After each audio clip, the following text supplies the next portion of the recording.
ایک दिन की बात है। एक आलम दीन अपने शागिर्दों के साथ एक डेर में बैठे हुए थे। वो एक मानवी कहानी सुनाने के लिए तैयार हो रहे थे।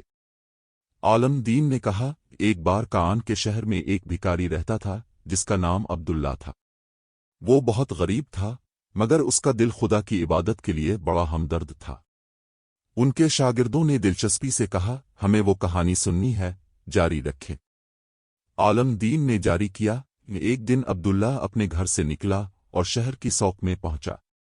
वो दुकानों के बीच सड़क पर खड़ा हुआ और भिखारी के तौर पर बोलने लगा।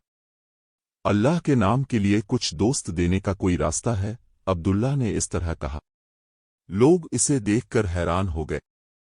कुछ ने मजाक किया और कुछ ने इसे नजरअंदाज किया, मगर एक शख्स ने अपनी जिंदगी की कुछ रोजाना कमाई का हर किस्म का कुछ अंदाजा लगाकर अब्दुल्ला को कुछ पैसे दे दिए। अब्दुल्ला ने शुक्रिया अदा किया और वो पैसे लेकर चले गए। मगर जैसे ही वो दुकानों के दरमियान से गुजरा, इसके दिल में एक बड़ा दलानिगा हुआ। वो लोगों के मददगार न थे, मगर अब्दुल्ला की अपने परवरदिगार से उम्मीद थी। मंजर अब्दुल्ला के महसूस करने वाले एक शख्स ने कहा, तुमको मदद की जरूरत है? अब्दुल्ला ने सर झुकाकर कहा, हाँ, मुझे कुछ खाने का कुछ मवाद चाहिए। शख्स ने अपनी छत की तरफ इशारा किया और अब्दुल्ला को अपने घर ले गया। वहां जब अब्दुल्ला ने अपनी भूख मिटाई, वो अपनी जिंदगी की कहानी भी बताई।